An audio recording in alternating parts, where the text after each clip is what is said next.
You know, it's remarkable how often people approach life and trading, for that matter, as if the rules of chaos don't apply to them.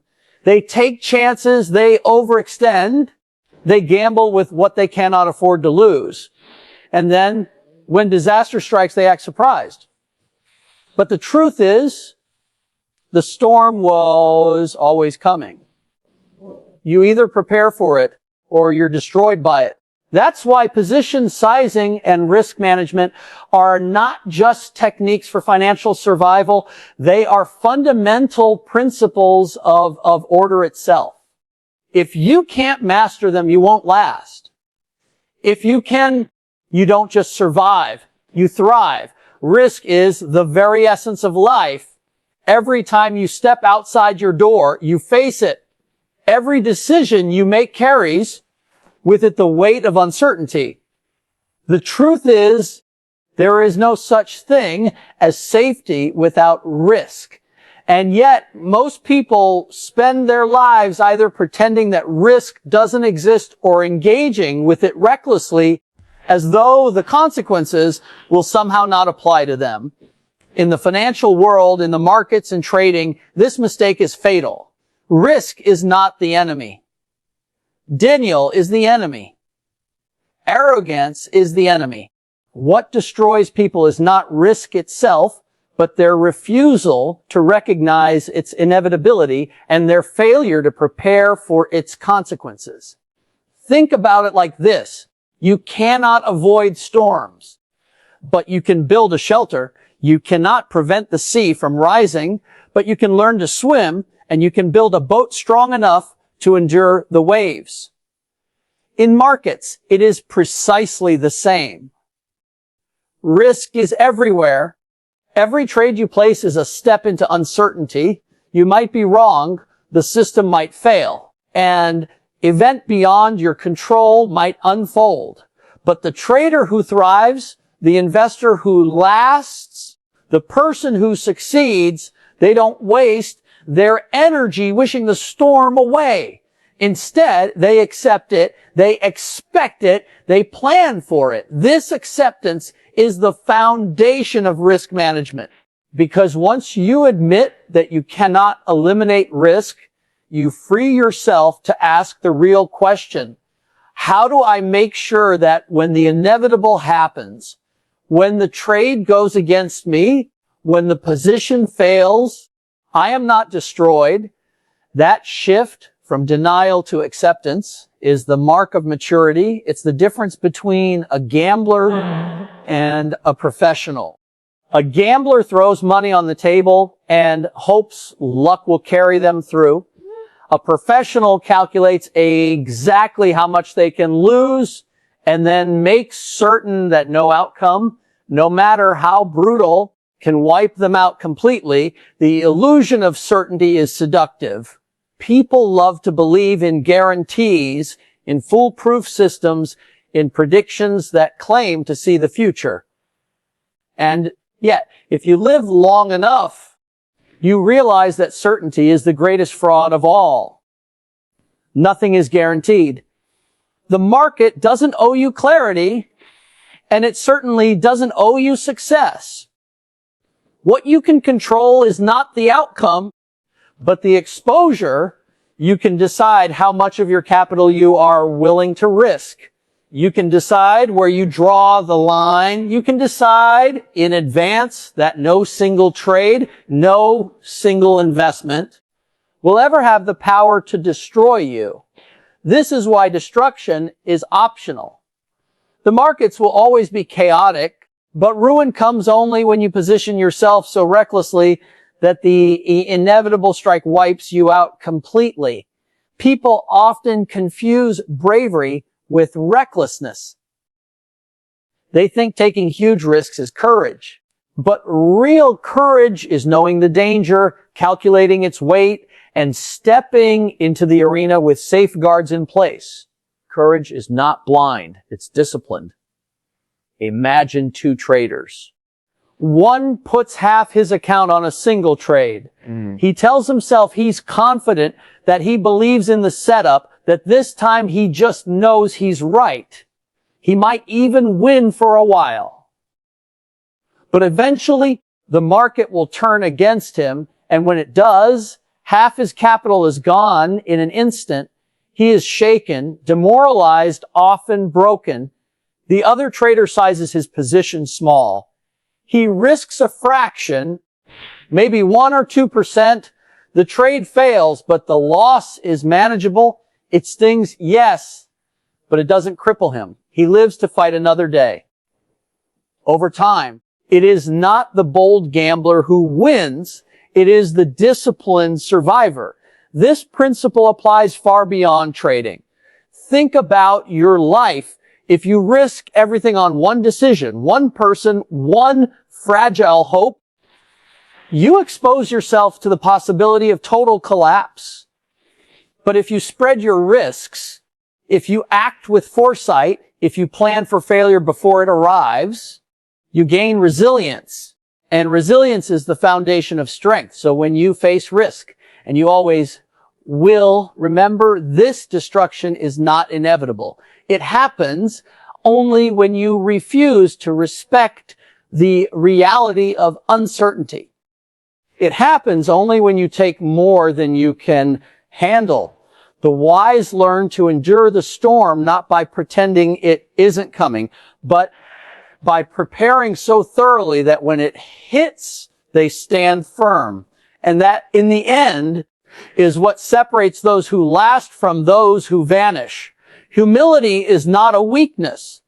It is the recognition of your limits, the honest acknowledgement that you are not omniscient, that you can be wrong, that you will be wrong, and that the market has the power to humble you at any moment. Position sizing is the embodiment of that humility. It is the physical, measurable expression of your respect for uncertainty. When you size a trade, you are not simply deciding how much money to risk. You are declaring through action how much you are willing to accept being wrong without it destroying you. It is a deeply human act of restraint, and it separates the arrogant from the disciplined, the reckless from the prepared. Most people enter the market with ego. They think their analysis is flawless, that their strategy is bulletproof, that somehow their intellect or conviction grants them immunity from the brutal truth of randomness.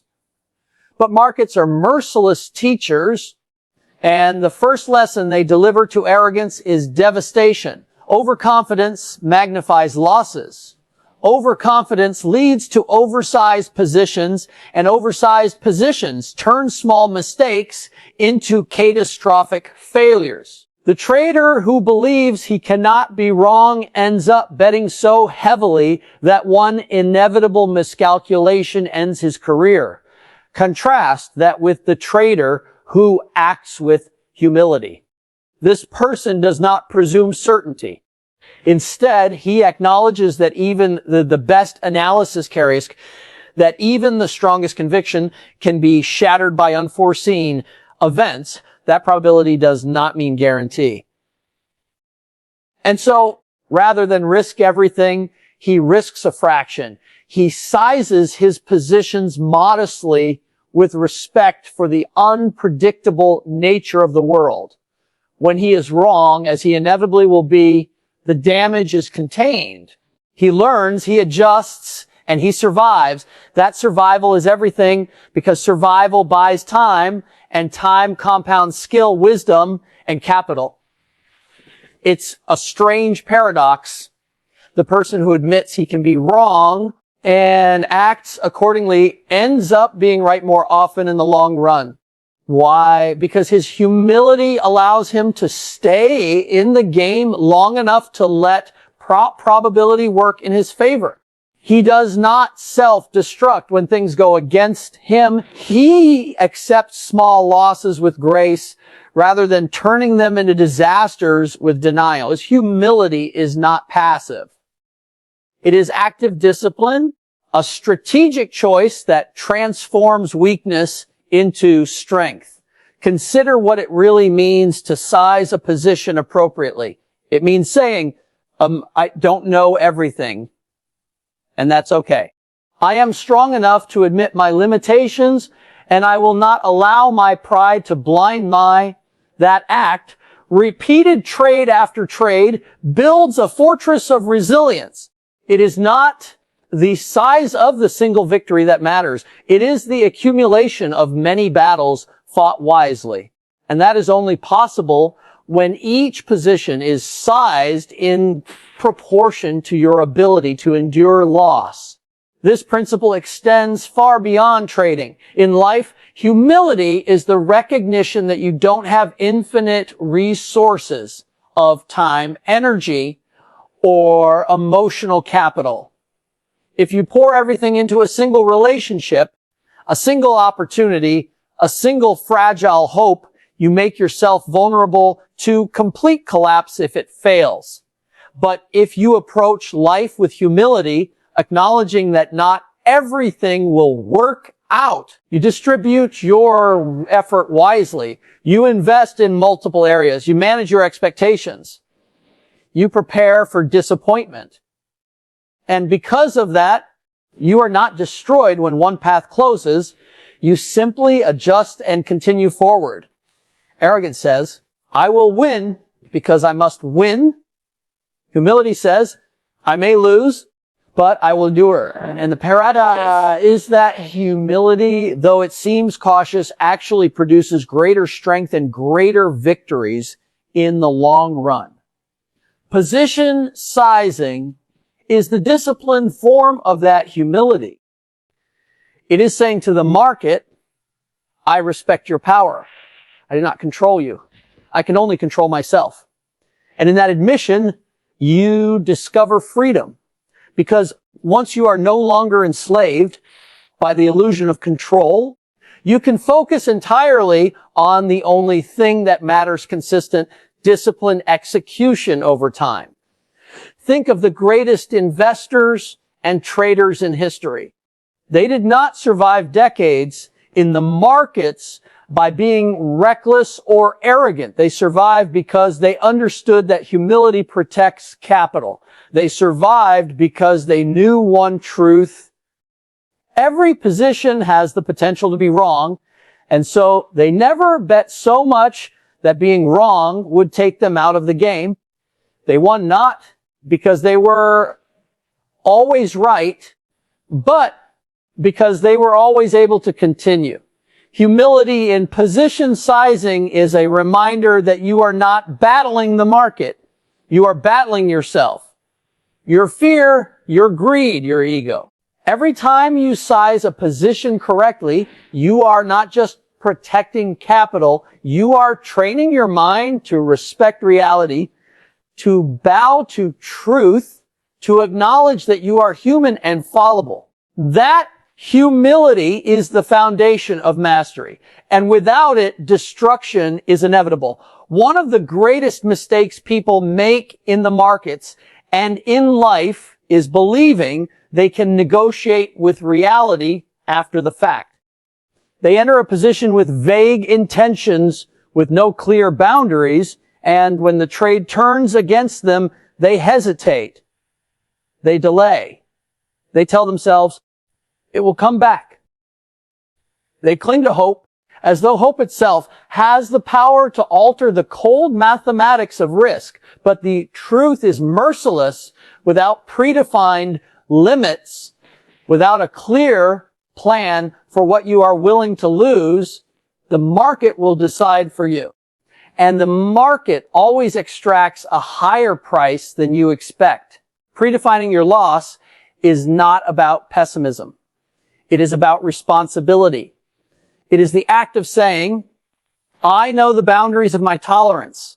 I know what I can afford to lose without being destroyed, and I will not cross that line. It is not weakness. It is strength. Because the person who sets limits in advance refuses to let emotion, impulse, or desperation dictate their actions. They choose discipline over chaos.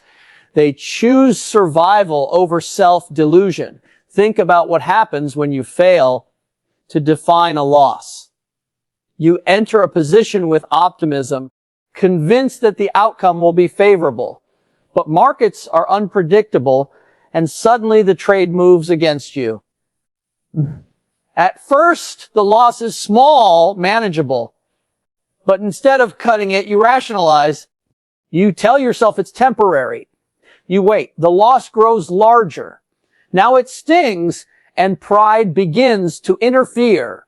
You don't want to admit you were wrong. You double down on denial, convinced that holding on is the right decision. By the time reality forces you to act, the damage is catastrophic. What could have been a small, acceptable loss has transformed into devastation. Predefining your losses prevents this spiral. When you decide in advance how much you are willing to risk, you strip away the destructive power of hesitation. You no longer need to debate in the heat of the moment. When emotions cloud judgment, the decision is already made. If the trade reaches your limit, you exit. No bargaining. No delay. That clarity is liberation. It protects you from yourself. People think that success in trading comes from brilliant predictions, from perfectly timing entries, from seeing patterns others miss. But more often than not, success is the result of disciplined exits. It is not about how much you make when you are right. It is about how little you lose when you are wrong. Predefined losses ensure that being wrong is never fatal. They keep you in the game. They preserve your capital and they preserve your mind, because the psychological toll of a massive, uncontrolled loss can be just as destructive as the financial cost. This principle extends beyond markets. In life, you must also define what you are willing to lose before you commit to anything. In relationships, in business ventures, in personal goals. You must ask, if this fails, what am I prepared to sacrifice? What will I not sacrifice? Without those boundaries, you risk everything blindly. And when disappointment comes, as it inevitably does at times, you find yourself shattered because you never set a limit on what you were willing to endure. Setting limits is not about avoiding pain. It is about containing it. Pain is inevitable, but destruction is not. When you predetermine the loss you can tolerate, you transform pain into a lesson rather than a catastrophe. You give yourself the ability to recover, to adapt, to try again. And over time, those small, controlled losses become the stepping stones of growth. They sharpen your judgment, they strengthen your discipline, and they make you wiser. There is also a deeper psychological truth at play here. When you define your losses in advance, you confront fear directly. You no longer operate under the illusion of invincibility. You acknowledge that you will be wrong. And in doing so, you strip fear of its paralyzing power. Fear thrives on uncertainty, but when you set your boundaries, there is no uncertainty left about what you will do if things go against you. The decision is made, and you can act without hesitation. That decisiveness, repeated consistently, creates confidence. Not arrogance, but true confidence. The kind built on discipline and foresight. So, the act of predefining losses is not just a technical tool, it is a mindset. It is the mindset of responsibility, of maturity, of respect for reality. It says, I will not hand over control of my destiny to chance or impulse. I will decide what I can lose, and I will protect myself from ruin. That mindset is rare, but it is the foundation of every enduring success. Those who lack it eventually collapse under the weight of their uncontrolled risks. Those who possess it endure. Before you can think about growth, you must first ensure survival. This principle is so simple that it seems obvious, yet so many people ignore it. They get intoxicated by visions of rapid wealth, of doubling their accounts, of chasing the next big win, and in doing so they forget the most basic rule. If you don't protect your capital, you will not be here tomorrow to try again. It is astonishing how many traders, investors, even entrepreneurs, burn themselves out not because they lacked intelligence, not because they lacked opportunity, but because they violated this principle. They placed growth ahead of survival, and the price was destruction. Survival is not glamorous. It does not give you the adrenaline rush of big wins. It does not feed your ego with stories of overnight success. And it does not appeal to the part of you that craves instant gratification, but it is the foundation upon which all long-term growth is built. Imagine a tree. Before it can stretch upward toward the sky, it must grow deep roots into the soil. Those roots are invisible, uncelebrated, and often ignored, but without them the tree cannot withstand the storm. Survival is your root system. Growth is the branches. If you attempt to grow without roots, the first wind will tear you apart. Every trader wants to grow their account, to increase their wealth, to climb higher. But the harsh truth is this: growth without survival is a mirage. You can win big today, but if you risk so much that tomorrow you are wiped out, then what was the point? The true professionals understand this. They are not in the business of chasing fast wins. They are in the business of staying in the game. Because if you stay in the game long enough, compounding takes care of the rest.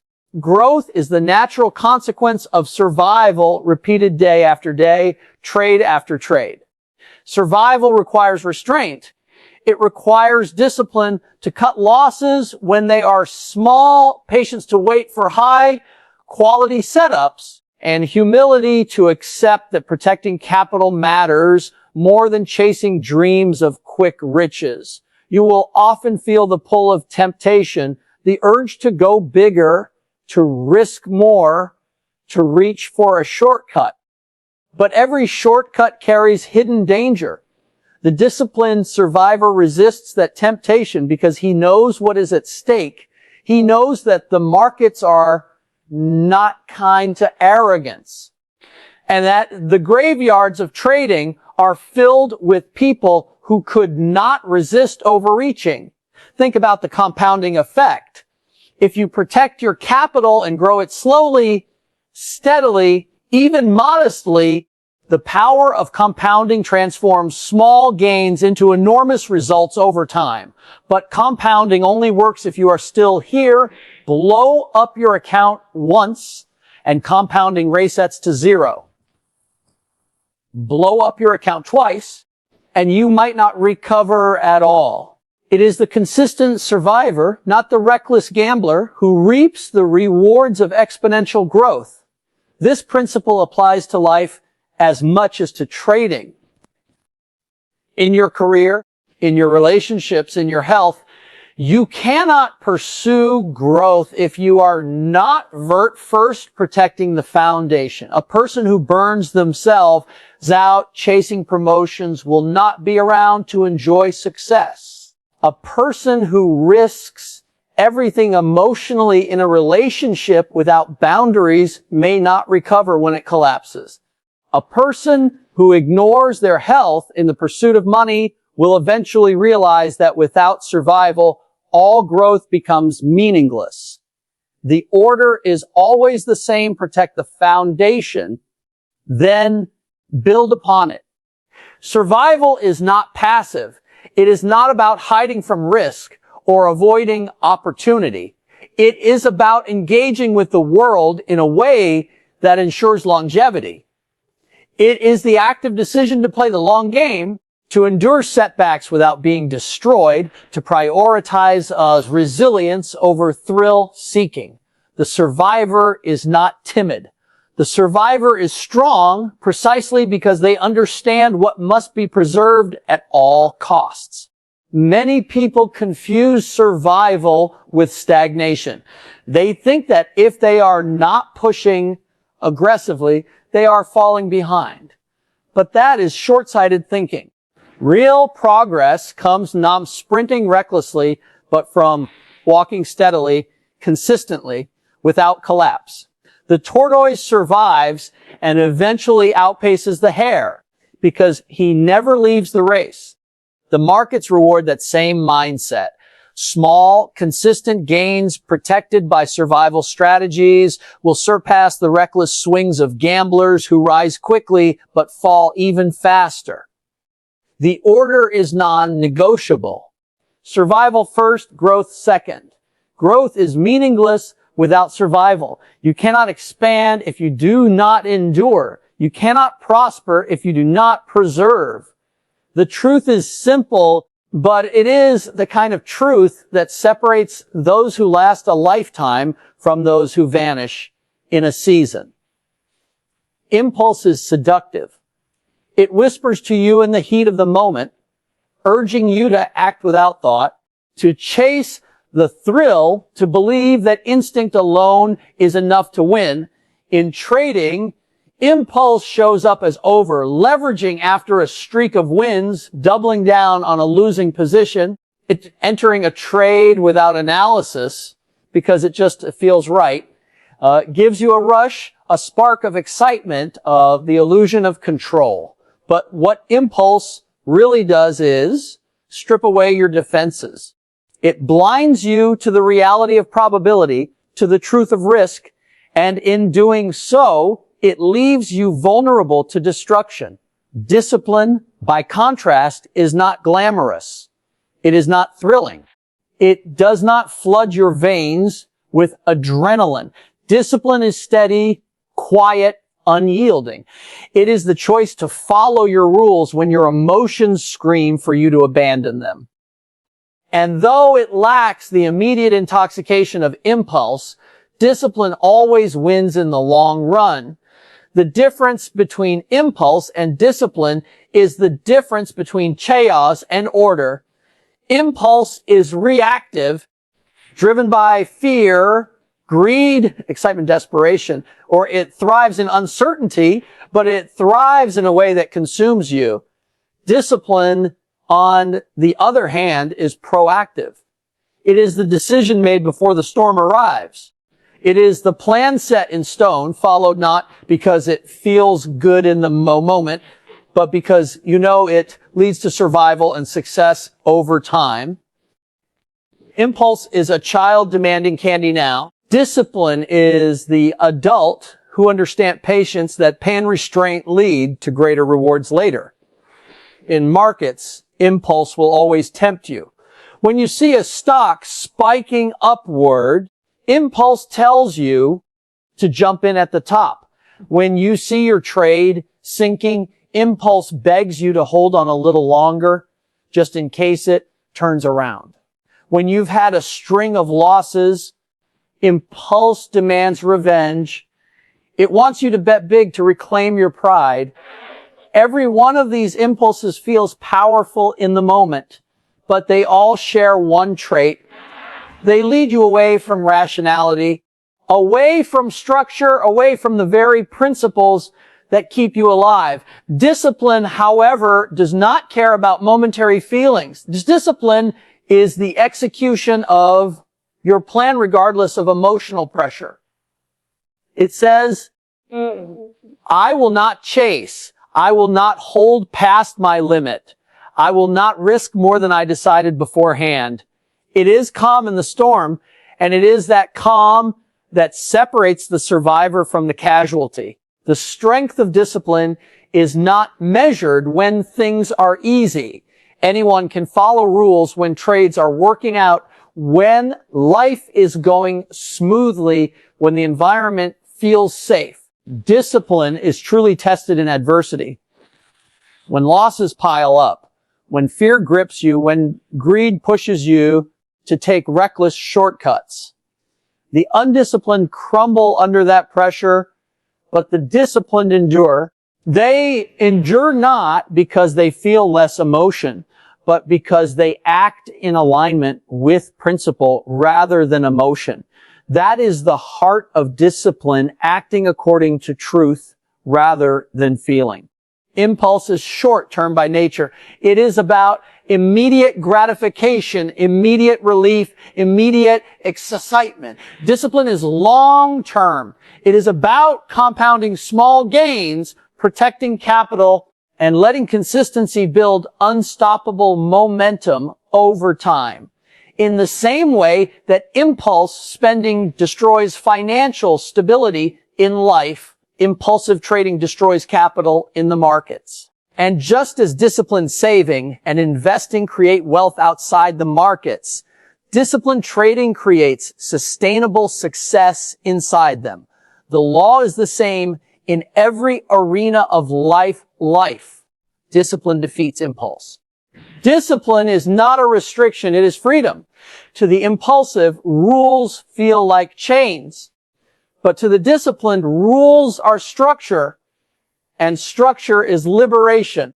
When you know exactly how you will act in any situation, how much you will risk, where you will exit, when you will enter, you are free from the torment of indecision, from the chaos of emotions pulling you in every direction. That clarity allows you to focus on execution, on improvement, on mastery. Impulse, by contrast, enslaves you. It traps you in cycles of regret, in the pain of repeated mistakes, in the frustration of outcomes dictated by emotion instead of strategy. The truth is, everyone feels impulses. Everyone feels the surge of greed, the stab of fear, the hunger for revenge after a loss. You cannot eliminate those feelings. What you can do is master them through discipline. Discipline is not the absence of emotion. It is the refusal to let emotion dictate your behavior. It is the bridge between intention and action, between knowing what you should do and actually doing it. And in the end, the disciplined trader may not win every battle, but he will always win the war. Because while impulse burns bright and fast, discipline endures.